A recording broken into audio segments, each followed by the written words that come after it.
Welcome to Sweet Life Beat Life. We hope this video helps.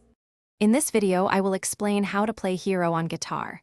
To begin, you will need to learn 5 essential chords: B minor, D, A, G, and E.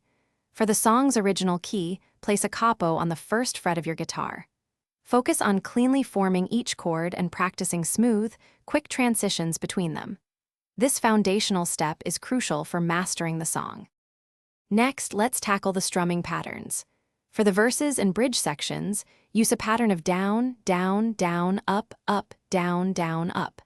When you reach the 6 shorter chords in the chorus, switch to a quicker down, down, down, up pattern. Aim for a consistent rhythm, keeping the tempo around 92 beats per minute to match the song's feel.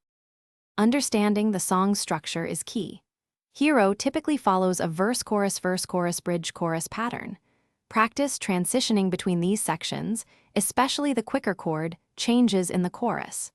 Experiment with varying your strumming intensity. Play softer in the verses and build energy for the choruses to add dynamic contrast to your performance. To truly master Hero, consistent and smart practice is essential. Start by practicing each section very slowly with a metronome, gradually increasing your speed. Focus on perfecting one part, like a verse or chorus, before attempting to play the entire song. Regularly listen to Sterling Knight's original recording to internalize the timing and feel. With dedication, you'll be playing this song confidently in no time. Thanks for watching. Consider subscribing if we helped you.